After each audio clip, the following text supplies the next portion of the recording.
Kalau kalian mau bunuh saya, bunuh silahkan. Kenapa? Karena saya orang yang sudah pernah mati berkali-kali.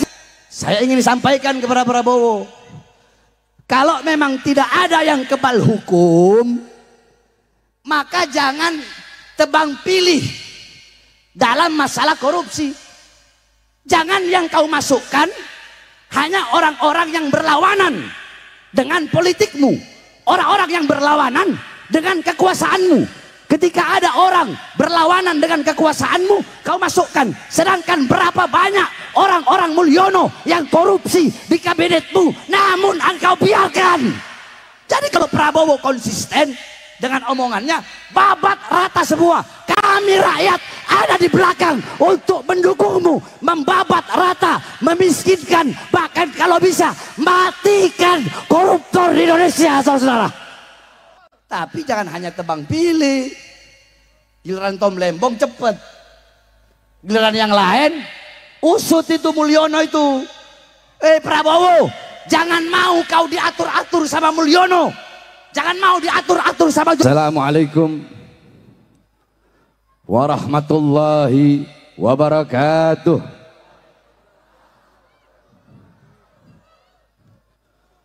Alhamdulillah, alhamdulillahil qawiyyi sultanuh, al-wadihil burhanuh, al-mabsut fil wujud karamu wa ihsanuh. Allahumma salli wa sallim wa barik wa karrim wa azim ala nuril anwar wa sirril asrar wa tiryakil akhyar wa miftahi babil yasar sayyidina wa maulana Muhammadinil Mukhtar wa alihil athhar wa ashabihil akhyar adada ni'amillahi wa ifdalih, amma ba'd. Saya cinta yang saya muliakan segenap para alim ulama, para habaib, para kiai, para asatid, para guru-guru, para tokoh masyarakat, segenap aparat pemerintah, wabil khusus guru kita yang mulia yang selama ini membimbing kita untuk mengenal baginda Nabi besar Muhammad, sehingga dengan pengenalan itu timbul dalam hati kita rasa cinta kepada baginda Nabi besar Muhammad, sehingga dengan ada cinta itu timbul kerinduan kita kepada baginda Nabi besar Muhammad, sehingga dengan ada kerinduan itu ingin kita lebih tahu, ingin kita lebih belajar tentang seperti apa sosok dan kepribadian baginda Nabi besar Muhammad. Dan perantara daripada itu semua yaitu guru kita Al-Habib Alwi bin Muhammad Al-Attas. Mudah-mudahan Allah panjangkan umur beliau, Allah sehatkan jasmani dan ruhani beliau, abah beliau, keluarga beliau, anak istri beliau, semuanya Allah permudah urusan dunia akhirat. Amin amin ya rabbal alamin. Bersama para habaib, para kiai yang lain, ada Al-Habib Abu Bakar Maulad Dawilah yang baru saja menyampaikan nasihat, ada guru kita Al-Habib Mahdi, ada Habib Haidar, ada Habib Zain, ada Habib Nabil, kemudian yang saya cinta, yang saya muliakan, guru saya Abuya Al-Ustadz Al-Habib Segaf Baharun yang tadi telah menyampaikan nasihatnya, beserta seluruh hadirin hadirat, bapak-bapak, ibu-ibu, khususnya para pemuda-pemudi umat baginda Nabi besar Muhammad yang selalu dimuliakan oleh Allah Subhanahu wa taala. Saudara-saudara sekalian yang dimuliakan oleh Allah Subhanahu wa taala, kita duduk pada malam hari yang mulia ini untuk memuliakan, mengagungkan kelahiran suci baginda Nabi besar Muhammad, sehingga diberi tema malam cinta, malam puncak cinta untuk Al-Mustafa, untuk Sayyidul Wujud, untuk man ismuhu Ahmad fis sama Muhammad ismuhu fil ard. Malam puncak cinta kepada sosok makhluk yang paling mulia di muka bumi dan makhluk yang paling mulia di langitnya Allah Subhanahu wa taala. Sosok seorang makhluk yang dimana kecintaannya kepada umatnya lebih besar daripada kecintaan bapak ibu kalian kepada kalian. Lebih besar daripada kecintaan para istri kepada suami, suami kepada istri, sahabat kepada sahabat, kekasih kepada kekasih. Manusia yang paling cinta kepada kalian adalah baginda Nabi besar Muhammad. Sampai-sampai diriwayatkan dalam hadis qala Rasul sallallahu alaihi wasallam, "Law yushaku ahadukum bisyaukatin fi rijlih la'ajidu alamaha fi qalbi." Kata Rasulullah, "Wahai sekalian umatku." Perhatikan, jangan ada yang ngomong. "Wahai sekalian umatku, andaikan salah satu di antara kalian ada yang kakinya tertusuk duri, maka pasti kalian akan merasakan sakit ketika tertusuk duri tersebut. Maka ketahuilah wahai umatku, rasa sakit yang kalian rasakan ketika terkena duri, rasa sakit seperti itu juga, bahkan lebih sakit dari itu yang aku rasakan jauh di dalam hatiku." Apakah ada manusia yang mencintai kalian melebihi baginda Nabi besar Muhammad? Yang dimana rasa sakit kalian dirasakan oleh baginda Nabi besar Muhammad. Apakah ada manusia yang lebih cinta kepada kalian seperti Rasulullah? Ketika Sayyidatuna Aisyah radhiyallahu anha, beliau melakukan suatu pekerjaan yang disenangi oleh Rasulullah. Rasulullah mengangkat tangan dan berdoa, "Allahumma ighfir li Aisyah ma gaddamat wa ma akharat." Ya Allah, ampunilah dosa-dosa Aisyah, dosa-dosa yang telah lalu, dosa-dosa yang akan datang, dosa-dosa yang tampak, dosa-dosa yang tidak tampak. Sayyidatuna Aisyah ketika mendengar doa Rasulullah, beliau loncat-loncat kecil, saking senangnya, saking bahagianya didoakan oleh Rasulullah sallallahu alaihi wasallam. Kemudian Rasulullah berkata, "Wahai Aisyah, apakah engkau senang dengan doaku tadi?" Sayyidatuna Aisyah berkata, "Siapa yang tidak senang didoakan oleh makhluk mulia sepertimu ya Rasulullah?" Apa kata Rasulullah? "Ketahuilah wahai Aisyah, jikalau engkau senang dengan doaku seperti tadi, maka doa yang seperti itulah setiap saat aku minta kepada Allah untuk umatku." Ini hanya sebagian, ini hanya setetes. Yang saya ceritakan setetes daripada seluruh samudra cinta Nabi Muhammad kepada umatnya. Saudara-saudara, Rasulullah pernah berkata di hadapan para sahabat, kenapa saya bahas cinta? Saya bahas cinta karena ini malam puncak cinta, muntahal mahabbah. Ada muntahal khasyah, ada muntahal khauf, ada puncak rasa takut, ada puncak rasa khawatir, ada puncak rasa mahabbah. Apa itu muntahal khauf? Apa itu puncak rasa takut kepada Allah? Puncak rasa takut kepada Allah sebagaimana yang dilakukan oleh baginda Nabi besar Muhammad. Ketika Nabi Muhammad sedang sholat, Allah buka hijab, kusyifal hijab, dibuka hijab. Nabi Muhammad SAW melihat Allah tampakkan sorga. Sedang sholat, Nabi Muhammad menggerakkan tangannya seakan-akan ingin mengambil sesuatu. Kemudian beliau letakkan kembali tangannya. Tiba-tiba Allah perlihatkan neraka. Kemudian beliau mundur seakan-akan ketakutan dan melanjutkan sholatnya. Selesai sholat, sahabat berkata, "Ada apa ya Rasulullah?" Rasulullah berkata, "Allah bukakan bagiku tadi tentang sorga dan neraka. Aku melihat sorga ada buah yang besarnya seperti tempayan. Aku ingin mengambil buah itu dan ingin kuperlihatkan kepada kalian. Tiba-tiba Allah bukakan neraka. Aku melihat ada sebuah api, yang itu api seakan-akan ingin melahapku. Makanya aku mundur." Ketika Rasulullah mundur, ada satu kata dari Rasulullah yang merupakan muntahal khauf. Apa kata itu? Rasulullah berkata, "Ha'ana minhum." Apakah aku bagian dari penghuni tempat itu? Itu pertanyaan Rasulullah. Ha'ana minhum, ya Allah, apakah aku bagian dari tempat itu? Apa tempat itu? Neraka. Nabi Muhammad masih nanya, apakah aku bagian dari tempat itu?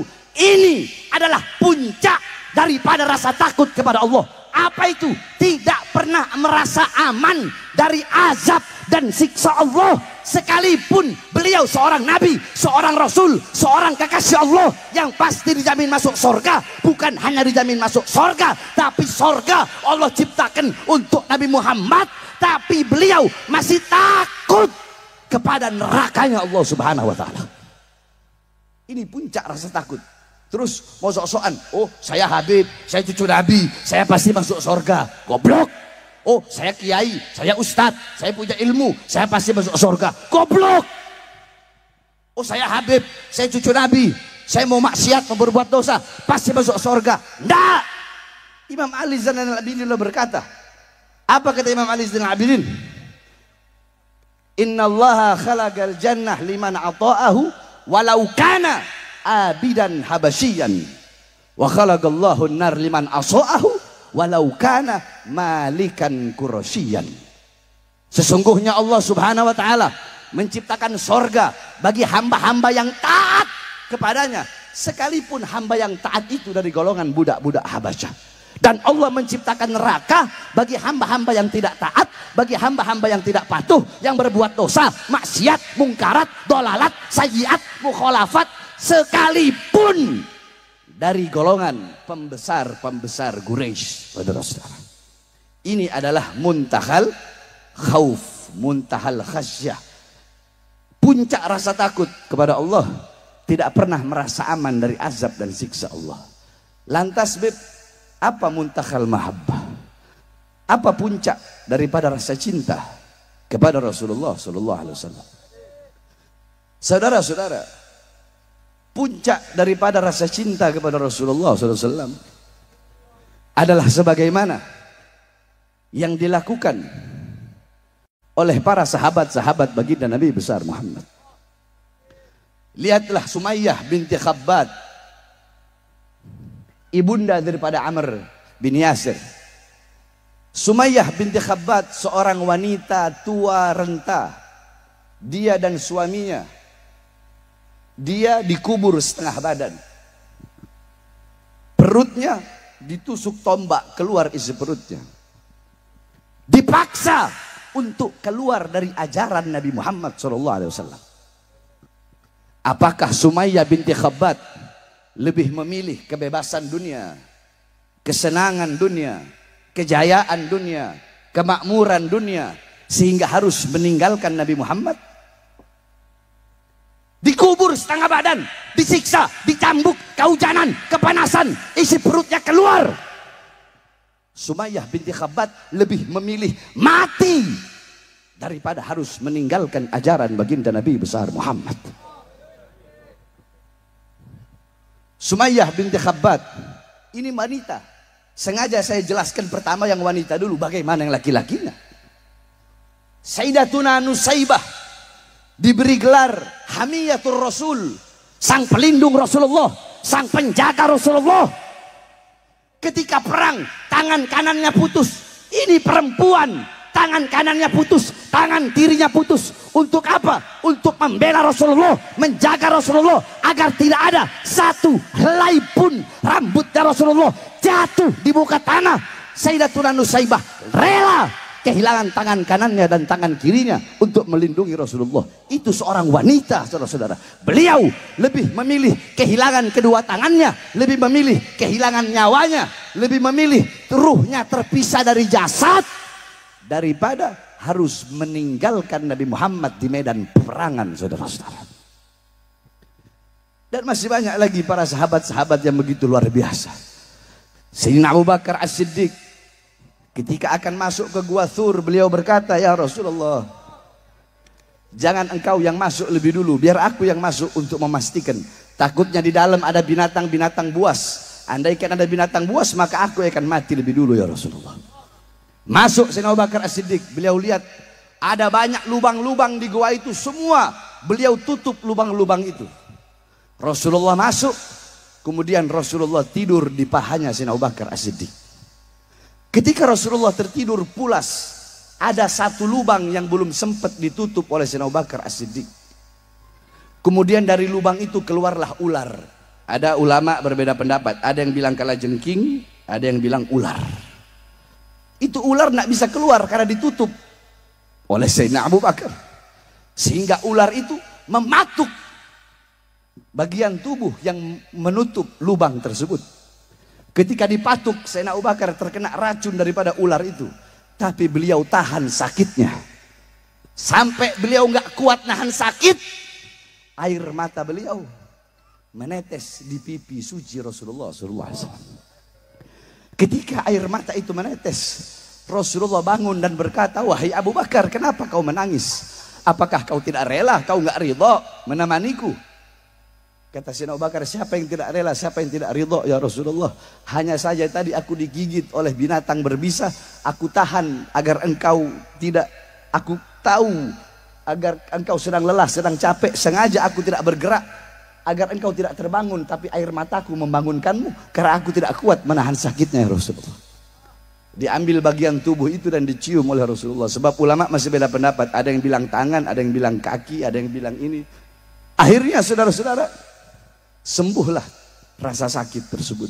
Nah, ketika Rasulullah dalam Gua Thur, Sayyidina Abu Bakar punya anak yang bernama Sayyidatuna Asma binti Abi Bakar, suami istri daripada Zubair ibn Awam. Sayyidatuna Asma binti Abi Bakar dalam keadaan hamil tua, beliau membawakan makanan untuk Rasulullah. Ditaruh itu makanan di perutnya karena lagi hamil tua, nggak muat. Maka beliau punya selendang, beliau sobek menjadi dua, kemudian beliau ikat. Makanya beliau diberi gelar yang memiliki dua selendang. Beliau sobek jadi dua, beliau ikat, beliau taruh, kemudian beliau tanpa alas kaki, kakinya bernanah, kakinya mengeluarkan darah, hanya untuk membawakan makanan untuk baginda Nabi besar Muhammad SAW. Saudara-saudara, puncak rasa cinta kepada Rasulullah adalah ketika wafatnya Rasulullah. Sahabat ada yang berdoa, ya Allah, cabut nyawaku. Untuk apa aku hidup?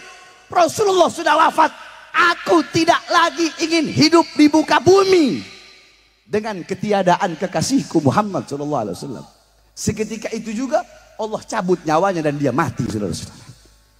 Ada sahabat yang berdoa, ya Allah, cabutlah kedua mataku, cabutlah penglihatanku. Untuk apa aku melihat kalau selain memandang wajah indah baginda Sayyidina Muhammad? Seketika itu juga Allah cabut pandangannya sehingga dia menjadi buta. Puncak rasa cinta adalah ketika seorang wanita tua renta, ja'at imra'atun li Aisyah faqalat ya Aisyah ikshif li gabran Nabi sallallahu alaihi wasallam, fakashafat fadakhalat fabakat hatta matat. Perempuan tua ini berkata, wahai Aisyah, bukakanlah bagiku pintu kuburnya Nabi Muhammad. Karena Rasulullah dikuburkan di kamarnya Sayyidatuna Aisyah. Dibuka pintu kamar, ini perempuan masuk ke dalam, dia menangis di depan kuburnya Rasulullah sampai dia mati saat itu juga membawa kerinduannya kepada Rasulullah SAW. Ini adalah muntakhal mahabbah, puncak daripada rasa cinta kepada Rasulullah. Puncak rasa cinta bukan dengan kita duduk berkumpul di sini, tetapi puncak rasa cinta kepada Rasulullah. Bagaimana engkau pulang dari majelis puncak rasa cinta ini, mendengarkan nasihat-nasihat dari para habaib, para kiai, para ulama, para guru-guru, kemudian engkau amalkan di rumahmu, engkau membuktikan kecintaanmu kepada Rasulullah dengan menjadikan Nabi Muhammad sebagai uswahmu, qudwahmu, teladanmu, pedomanmu, maka itulah engkau telah memiliki puncak kecintaan kepada Rasulullah SAW. Sebab banyak orang sekarang, saya umat Muhammad, saya orang Islam, saya umat Nabi Muhammad SAW, saya umat Islam. Coba kau lihat saudara-saudara, di Indonesia yang paling banyak berbuat dosa, yang paling banyak berbuat maksiat, yang paling banyak melacur, yang paling banyak narkoba, yang paling banyak judi, yang paling banyak korupsi, yang paling banyak maling, yang paling banyak mencuri, bukan orang-orang Kristen, bukan orang-orang Buddha, bukan orang-orang Hindu. Nanti lihat Desember ini, malam tahun baru, yang paling banyak berbuat dosa, yang paling banyak berbuat maksiat, yang paling banyak bertasabuh kepada orang-orang kafir, kepada orang Nasrani, kepada orang-orang Yahudi. Yang paling banyak adalah abnaul muslimin, putra putri Islam kita. Coba kau lihat sendiri, kau punya mata, buka matamu kau lihat. Kenapa? Karena kita sebagai orang tua tidak pernah mendidik putra putri kita dengan pendidikan Rasulullah. Sehingga semakin hari anak-anak muda kita buta Islam, buta Al-Quran, buta iman, nggak kenal Allah, nggak kenal Rasulullah, nggak kenal iman, nggak kenal Islam, nggak kenal akhlak, nggak kenal adab. Bagaimana mau kenal Islam? Bagaimana mau kenal iman? Bagaimana mau kenal akhlak? Bagaimana mau kenal adab? Hatinya kosong dari sosok Rasulullah Shallallahu Alaihi Wasallam. Anak-anak kalian sibuk main handphone, anak-anak kalian sibuk main TikTok. Anak-anak kalian lebih memilih memegang handphone, melihat YouTube, melihat TikTok daripada menyentuh, membaca dan belajar Al-Quran. Ini yang terjadi. Saya tanya, jawab semua. Anak-anak kalian lebih banyak pegang apa? Handphone apa Quran? Quran keras jawab. Anak-anak kalian, putra-putri kalian lebih banyak pegang handphone atau Quran? Handphone atau Quran? Handphone atau kitab Sirah Nabawiyah? Lebih banyak pegang handphone atau kitab sejarah-sejarah Nabi Muhammad? Kalian sebagai orang tua yang menjauhkan putra-putri kalian daripada ajaran baginda Nabi besar Muhammad Sallallahu Alaihi Wasallam. Saudara-saudara, dan perkara ini, hal ini sudah Nabi Muhammad sampaikan 1400 tahun yang lalu. Apa kata Rasulullah? Qala Rasul la tattabi'unna sanana aw sunanal ladzina min qablikum shibran bi shibrin wa dhira'an bi dhira'in hatta law dakhalu fi juhri dhab la taba'tumuhum. Kila ya Rasulullah al yahud wan nasara, qala faman. Kata Rasulullah, nanti di akhir zaman ada umatku yang dimana mereka akan mengikuti golongan-golongan sebelum mereka. Mereka akan mengikuti golongan-golongan sebelum mereka, sejengkal demi sejengkal, selangkah demi selangkah. Sekalipun golongan sebelum mereka masuk ke dalam lubang dob, mereka akan ikut masuk dalam lubang dob. Gila, ada yang berkata, apakah golongan yang dimaksud al-Yahud wan Nasara, orang-orang Yahudi dan orang-orang Nasara? Kata Rasulullah, faman, siapa lagi? Siapa lagi? Coba lihat di Indonesia, yang paling banyak merayakan Valentine, yang paling banyak malam mingguan, yang paling banyak malam tahun baru, putra putri Islam. Anak-anak kita semakin hari semakin jauh dengan Rasulullah. Mereka tidak memakai pakaian-pakaian Rasulullah. Yang mereka pakai adalah pakaian-pakaian musuh-musuhnya Rasulullah.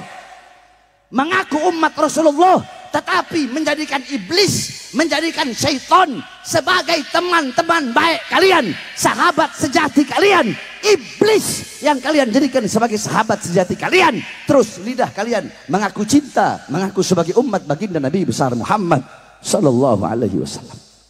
Oleh karenanya saudara-saudara, pulang dari sini, didik kau punya putra putri, anak istri, kau didik dengan pendidikan Nabi Muhammad. Jadikan kampungmu kampung Nabi Muhammad, rumah tanggamu rumah tangga Nabi Muhammad. Tokoh-tokoh masyarakat, jadikan masyarakatmu masyarakat yang mencintai Nabi Muhammad. Para pemimpin-pemimpin, mulai pemimpin kampung, pemimpin kecamatan, camat, lurah, bupati, wali kota, kemudian gubernur, presiden.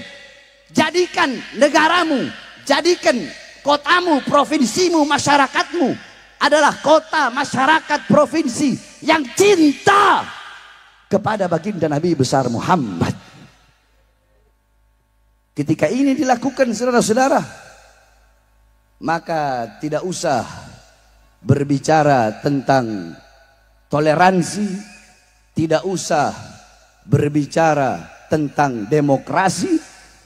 Ketika engkau mengikuti akhlak dan ajaran Nabi Muhammad yang engkau sebarkan di kampung-kampungmu, kelurahanmu, kecamatanmu, provinsimu, maka dengan sendirinya saudara-saudara, tanpa harus berucap saya nasionalisme, saya demokratis, saya ini, itu akan terjadi dengan sendirinya, karena demokrasi adalah bagian daripada ajaran baginda Nabi besar Muhammad Sallallahu Alaihi Wasallam. Ini kalau di negara kita enggak. Di negara kita ngomongnya negara demokrasi. Ini negara demokrasi. Tapi perbedaan pendapat yang kita sampaikan, ya, para ustadz, para dai, para kiai, para habaib, yang kita sampaikan dianggap provokasi. Katanya negara demokrasi. Katanya negara demokrasi. Tapi ketika kita menyampaikan kebenaran, Habib Rizik menyampaikan kebenaran. Habib Rizik di penjara, Habib Hanif di penjara, saya di penjara. Kami semua dimasukkan penjara, berusaha untuk dibungkam agar tidak menyampaikan kebenaran. Sedangkan kalian berkata, ini negara-negara demokrasi. Saya sampaikan kepada kalian, hei kalian, demi Allah, kalian bisa penjarakan kami. Bisa. Kalian penjarakan kami, bisa. Kalian borgol tangan kami, bisa. Kalian masukkan kami dalam bui, bisa. Kalian asingkan kami, bisa. Kalian mau halangi kami dari dunia luar, bisa. Penjarakan kami, borgol kami, bahkan kalau kalian bisa, silahkan bunuh kami. Tetapi demi Allah, suara-suara kebenaran, suara-suara keadilan yang kami sampaikan untuk bangsa dan rakyat Indonesia tidak akan pernah bisa kalian padamkan dan penjarakan sampai hidup umur kalian, saudara-saudara. Kalian bisa memenjarakan saya, memborgol saya, tapi kebenaran-kebenaran yang saya sampaikan, Habib Rizik sampaikan, Habib Hanif dan para habaib, para kiai-kiai, yang Kiai Munawir sampaikan, yang Kiai, anak tahunya beliau ini suka begini-begini. Kiai siapa? Kiai Ainul Yakin, ya Allah, namanya luar biasa. Ya, Kiai Ainul Yakin sampaikan kebenaran, cuma untungnya beliau nggak dikriminalisasi, itu aja. Yang dikriminalisasi Rizik, saya. Tapi itu era Mulyono. Itu rezim Mulyono. Sekarang siapa? Prabowo. Oke, kita bahas Prabowo sekarang. Mau? Saudara-saudara, ceramah saya di Lampung kemarin, ceramah saya lagi di beberapa daerah setelah Prabowo dilantik menjadi presiden. Saya melihat dari pidato-pidatonya, saya orang itu prasangka baik dulu dari pidatonya. Dari pidatonya Prabowo berkata, tidak boleh rakyat yang melayani pemimpin, tapi pemimpin yang harus melayani rakyat. Bagus nggak? Bagus nggak? Dukung nggak? Dukung nggak? Kemudian ada lagi Prabowo berkata setelah dilantik, tidak ada yang kebal hukum. Bagus nggak? Bagus nggak? Bagus nggak? Prabowo berkata, kalau tidak mau bekerja, silakan keluar dari kabinet saya. Bagus nggak? Bagus nggak? Bagus nggak? Jadi Prabowo ingin menegakkan hukum yang adil, tajam di atas, tajam di bawah. Nah, kebijakan-kebijakan yang baik seperti ini wajib untuk kita dukung. Jadi kalau ada yang baik ya kita bilang baik. Kalau ada yang nggak baik ya kita bilang nggak baik. Selesai, gampang. Bahar bin Smith itu. Bahar bin Smith ada yang benar, ya dia bakal bilang benar. Salah, dia bakal bilang salah. Nggak ada tawar menawar dengan saya, saudara-saudara. Kalau kalian mau bunuh saya, bunuh silahkan. Kenapa? Karena saya orang yang sudah pernah mati berkali-kali, saudara-saudara.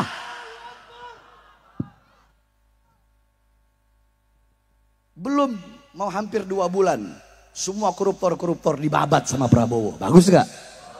Bagus nggak? Kepedulian Prabowo kepada Palestina, bagus nggak? Bagus nggak? Bagus. Bahkan nanti ini acara reuni 212 dipermudah ketika masa pemerintahan Prabowo dibandingkan dengan rezimnya Mulyono. Betul? Bagus nggak?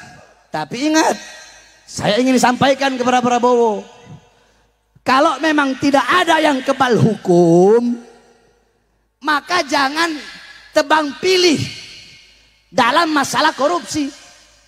Jangan yang kau masukkan hanya orang-orang yang berlawanan dengan politikmu, orang-orang yang berlawanan dengan kekuasaanmu. Ketika ada orang berlawanan dengan kekuasaanmu, kau masukkan. Sedangkan berapa banyak orang-orang Mulyono yang korupsi di kabinetmu, namun engkau biarkan. Adil tidak? Adil tidak? Adil tidak?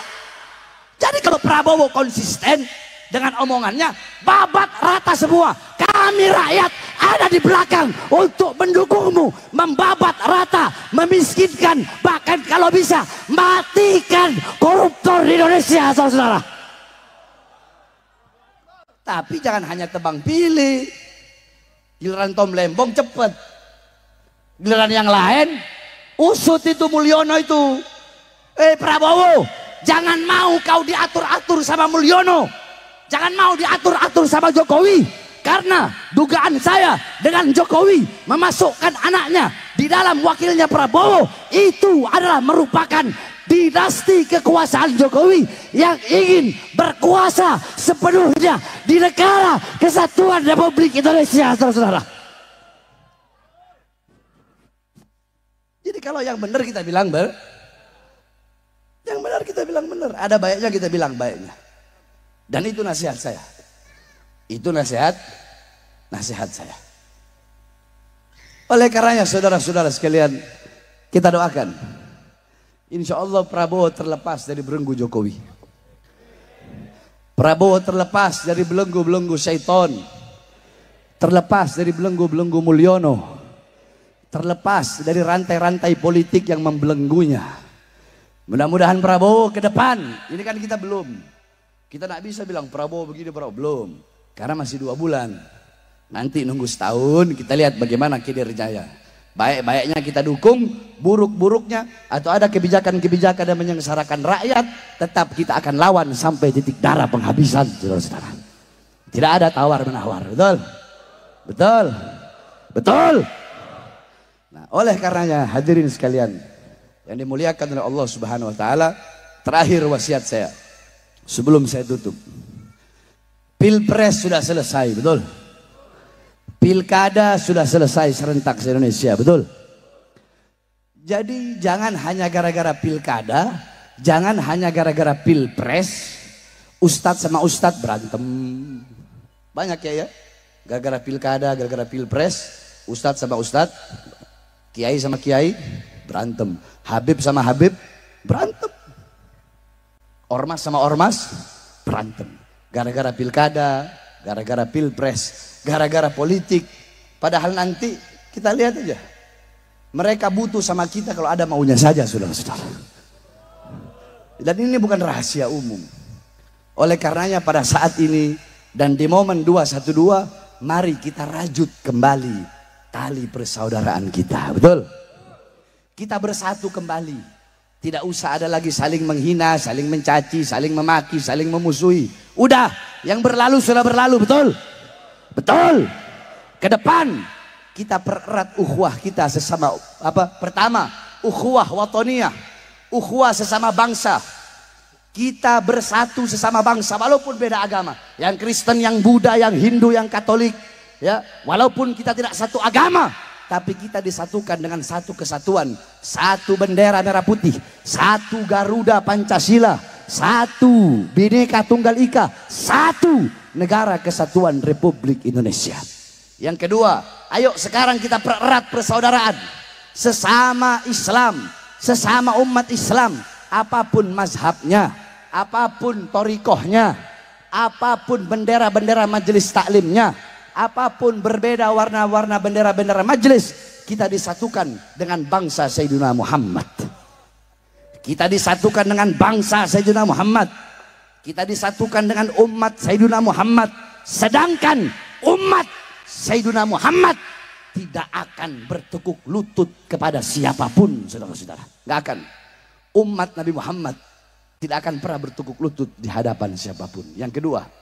Yang ketiga, kita bersatu sesama kawan seperjuangan, betul? Mungkin kemarin ada yang terpisah, ada yang berbeda pendapat. Sekarang sudah selesai. Ayo, para ustadz, para kiai, para habaib, semuanya kembali kita bersatu untuk sama-sama kita menjaga agama Islam yang kita cintai dan menjaga kesatuan negara Republik Indonesia. Dan sekali lagi saudara-saudara sekalian yang dimuliakan oleh Allah Subhanahu wa taala. Beberapa bulan ini ada banyak ancaman-ancaman kepada saya. Saya buka, ada banyak ancaman-ancaman kepada saya. Saya ingatkan kepada kalian yang mengancam-ngancam saya. Saya Bahar bin Smith, Jiwa saya jiwa pejuang. Jiwa saya jiwa pejuang. Dimanapun diletakkan, tetap saya akan bertahan.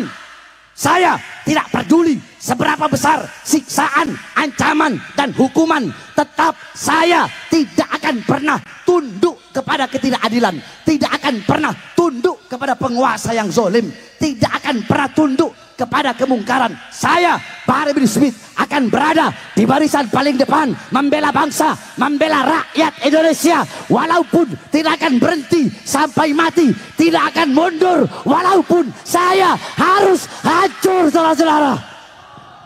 Allahu Akbar. Indonesia merdeka, merdeka, merdeka, merdeka. Allahu Akbar. Kita doakan agar Allah Subhanahu wa taala berikan kemudahan bagi Prabowo untuk bisa membawa bangsa dan negara Indonesia menuju negara yang makmur. Bukan makmur partainya. Jangan amin dulu, bukan makmur partainya. Bukan makmur kabinetnya. Bukan makmur partai-partai pengusungnya, bukan. Bukan makmur kimplesnya, bukan. Tetapi memakmurkan rakyatnya. Mensejahterakan rakyatnya. Bisa menyatukan seluruh elemen-elemen bangsa dan elemen-elemen agama di negara kesatuan Republik Indonesia. Sekali lagi saudara-saudara, saya tegaskan bahwasanya Indonesia harus diselamatkan dari cawe-cawe Mulyono. Saya heran sama ini orang ini. Kok nggak ada puas-puasnya sama kekuasaan? Hah? Muka polos, otak iblis. Kan saya udah bilang itu dari berapa tahun yang lalu. Kata-kata saya itu nggak salah. Saya udah bilang itu kan dari berapa tahun yang lalu. Muka polos, otak iblis.